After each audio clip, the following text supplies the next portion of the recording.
everyone, Mitch coming in from the Commander's Core studio. Welcome to the show. So on today's episode, I've got a fun one for you. I'm going to be talking about some commanders that get better with every single new set. Let's jump into it.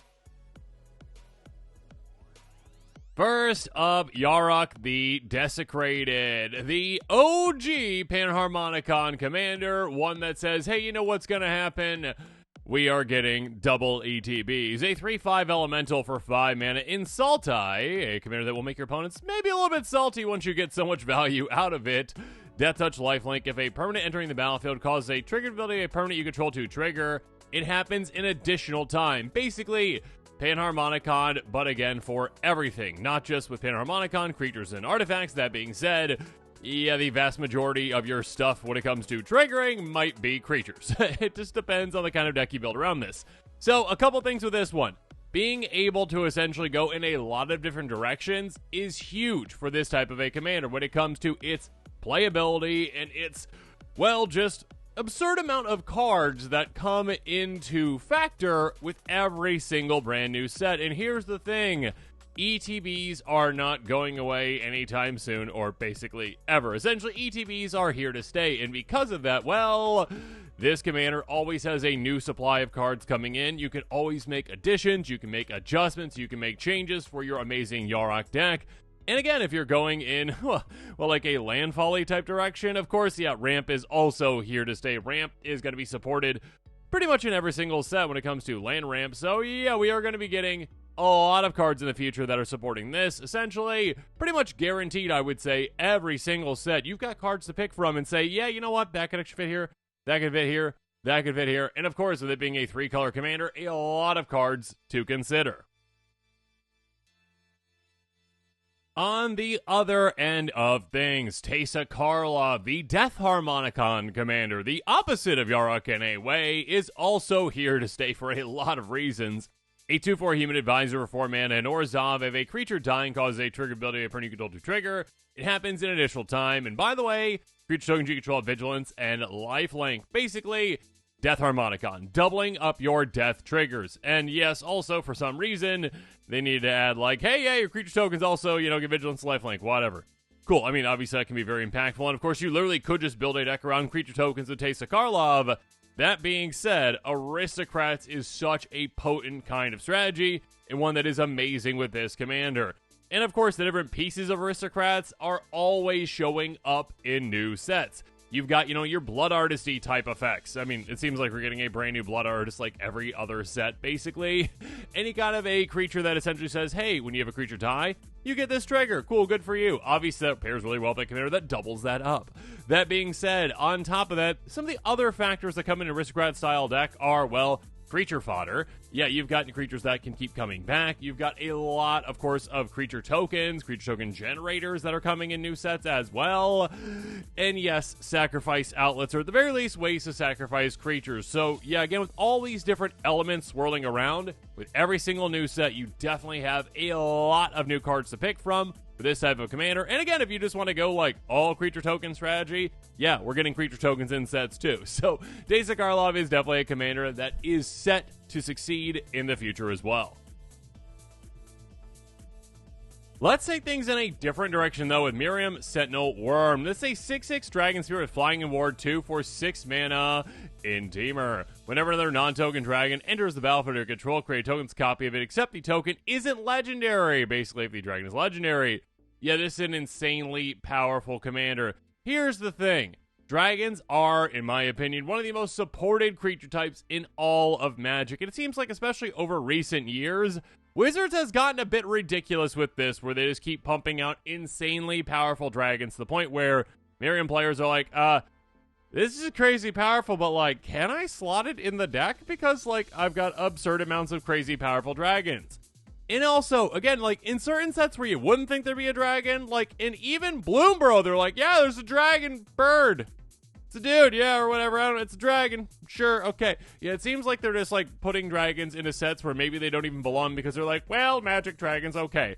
That being said, even if you're not getting a dragon in an upcoming set, this commander can benefit from so many other things, especially blink effects, which we keep getting really good blink effects as well.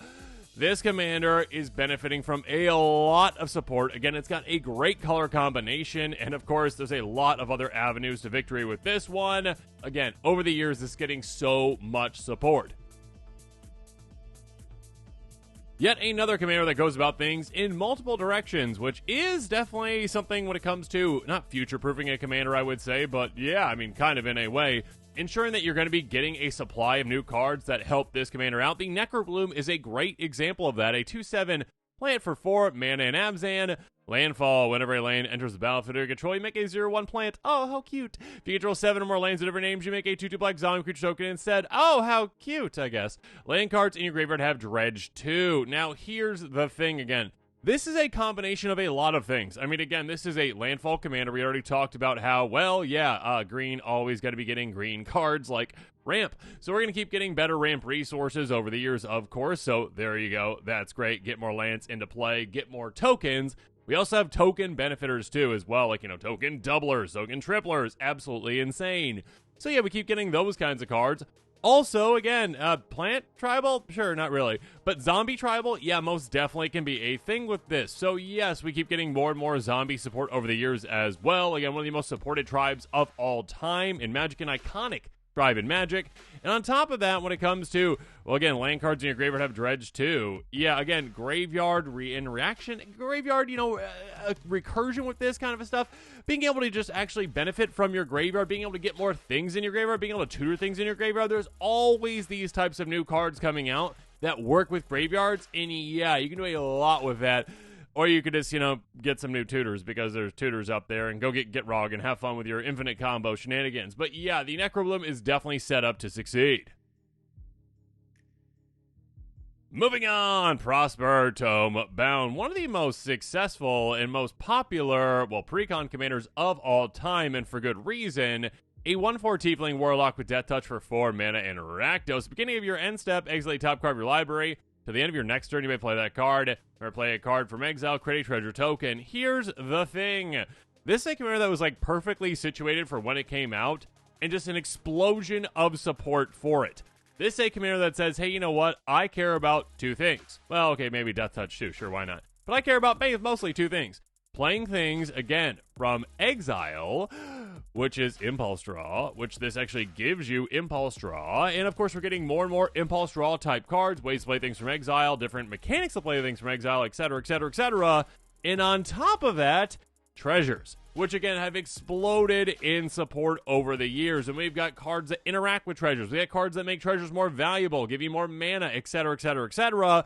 So yeah, again, it's a commander that when it started off, it had a decent amount of support, okay, yeah. But it started growing and growing and growing throughout the years, and now there are so many ways to support this commander. And again, with each new set, we see more Impulse Draw type effects, or more ways to play things from exile, more mechanics like that, and also more treasure support as well. Treasures are here to stay, like it or love it, or don't like it or don't love it. It is something that is here to stay in Magic, and we are getting, again, so much support for Prosper. And yeah, sure, Death Touch, why not? Add some things in there, make it a ping or whatever. It's okay, cool. Regardless, it is a commander that is definitely getting more and more support with each set. Next up, one of my favorite commanders of all time. Such a favorite that actually I think this was one of my very first episodes on the channel. Might have been my second episode, actually, after Nezahal, which is very interesting, thinking back that way. Anyways, I also made a second deck around it, though, at a certain point. I love Jodah so much. Jodah Archmage Eternal, the better Jodah. Okay, not more powerful, but in my opinion, I just like the design of this one better than other Jodah, where they're like, okay, all the legendaries, okay, yeah, extra legendary power and cascaded. Okay, this isn't about that Jodah, it's about this one. That being said, 4/3 Human Wizard flying for 4 mana, and you might think it's Jeskai, but it is not. It's a Wooburg commander, of course, the best color combination. You may pay Wooburg rather than pay the mana cost for spells you cast. Very simple, very effective. Basically, Fist of Suns in the command zone, and I almost always forgot that I can attack with this commander, because I'm just like, no, that's not the point of my deck. I don't do that, So I've got a 4/3 flyer, and the board's open, and I'm like, pass turn. Oh, I should have attacked. It doesn't really matter, though, because what you're doing with this commander is just playing Haymaker after Haymaker after Haymaker after Haymaker, depending on the deck they build around it. But basically, again, this is a commander that is going to get a glut of cards throughout the years, because Wizards is always going to print big, dumb, fun things. And that is exactly what this commander loves to do. You're like, all right, yeah, big, dumb, fun, 10 mana card that no one can play because it's absurdly expensive mana value-wise. And you're like, I can play that on turn like 4 for 5 mana. Cool. And that's just what you do. You go like, okay, turn 1, cool, maybe I can ramp if I've got ramp. If not, turn 2, ramp. Turn 3, Jodah. Turn 4, Wooburg something out. And all of a sudden it's like, yeah, you just played a 10 mana enchantment on turn 4. And your opponents are like, oh my gosh. Yeah, it is so much fun. If you've never played Jodah, please play it. It is a blast. That being said, make sure you check out my Villainous Wealth Jodah deck, because that is actually my favorite one. One of my favorite decks of all time. Might be my favorite deck of all time, actually. It is one where basically you just ramp, play a bunch of ways to copy, say, Villainous Wealth, and then copy Villainous Wealth an absurd amount of times, and then, yes, do your opponent's things and win. It's so much fun. Jodah keeps getting more and more support, again, no matter what kind of deck you build around it. And again, because it is Wooburg, again, you've got the biggest card pool of all time. Every card is an option. And there are amazing options coming out for this one. Next up, Jetmir, Nexus of Revels, a 5/4 cat demon for 4 mana. In Naya, creatures you control get +1/0 and have Vigilance, Slowing, control 3 or more creatures. The same is true at 6 or more, but it's +1/0 in Trample, and then 9 or more, +1/0 again, but Double Strike. And here's the thing. Yeah, it's super easy to get to that. I mean, again, 9 or more creatures, that includes this one. You need 8 creatures in total, basically. Outside of this one, you're like, okay, cool, yeah, I can just do that with, like, certain just one-off spells. Just like, oh, yeah, okay, yeah, I make a creature token for each creature my opponents control. Out of nowhere at instant speed. Okay, all of a sudden I can just win the game. Yep, you just literally, like, you just have your commander out, you got nothing else, and then you just cast that, and you just, like, win the game. Call the Copper Coats. Yay! You just win. I mean, it is a commander where literally, again, we keep getting more and more and more, again, go-wide support. I would say, again, make a lot of tokens. Again, I already talked about token doublers, token triplers, etc., etc., etc. But again, this commander is just like, okay, I turn a 1/1 into a creature that can hit for 8 power. For 8. I mean, not 8 power, but hit 8 damage. You know what I mean.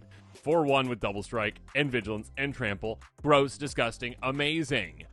And of course, we're starting to get more and more great anthems as well. More and more great, base power and toughness effects. More and more like doubling power effects as well. You can hit so hard with this commander so quickly, or just so out of nowhere, and just win the game. Jetmir is set up to get so much support.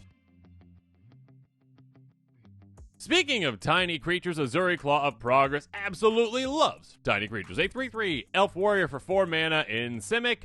Whenever a creature with power 2 or less enters the battlefield under control, you get an experience counter. Beginning of combat on your turn, put X counters on target creature controller. X number of experience counters you have. Again, over the years, we've gotten more and more support for Proliferation. I mean, I'm not saying that's coming out in every set. It's definitely not. But Proliferate definitely helps when it does come out. So that is something, again, the Eldrazi will be back. They're not going to be like, and that's the end of the Eldrazi in Magic, so we're never going to see them again. Yeah, doubt that. No. Eldrazi, very popular. They're going to be coming back at some point. And with that, I'm sure more Proliferation. I said Eldrazi. I mean Phyrexians. It's early. Anyways. Goodness gracious. Being able to essentially get tiny creatures in play, yeah, that's something that's going to happen with every single set. We're going to be getting more and more tiny creatures that are more and more effective with every single set that comes out because of a little thing called power creep.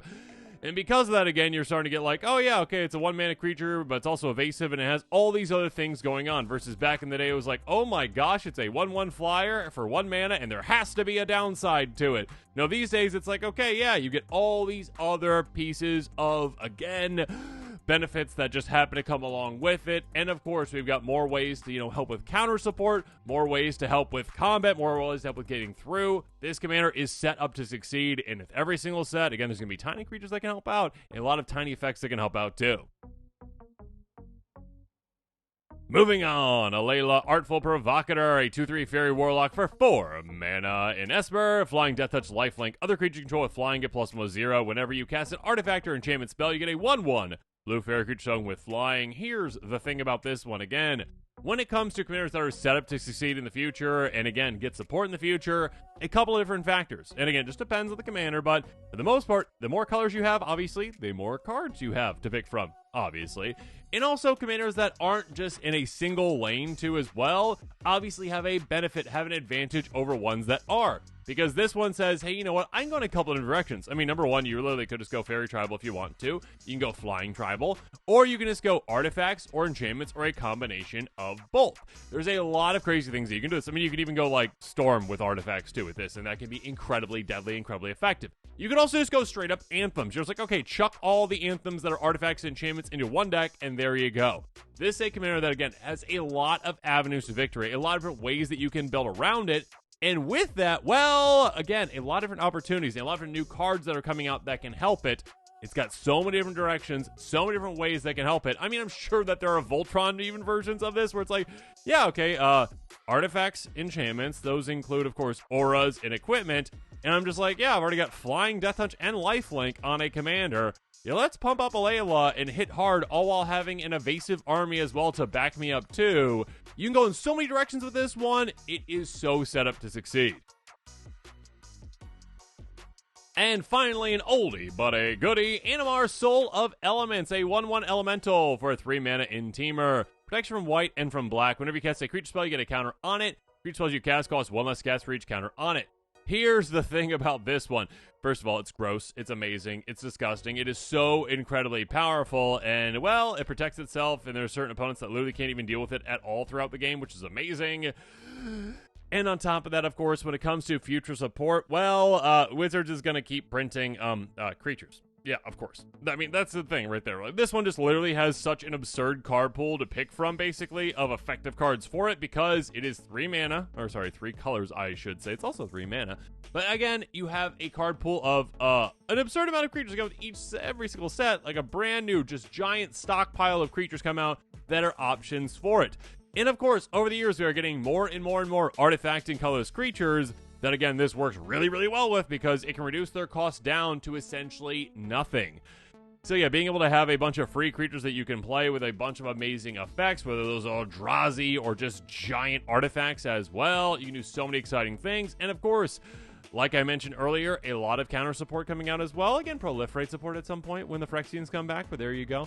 And being able to essentially just go, you know what, I can go in a lot of directions. I can go combo with this. I can go just, big stompy if I want to. Or I can just go like, yeah, kind of Voltron-y in a way. And that one Orzhov player over there is going to be crying because they can't block me at all or deal with it. Anyways, Animar, Soul of Elements definitely set up to get new cards in the future as well. And with that, this episode is coming to a close. As always, comment below with your thoughts on it. And of course, as always, thanks again and have a good one.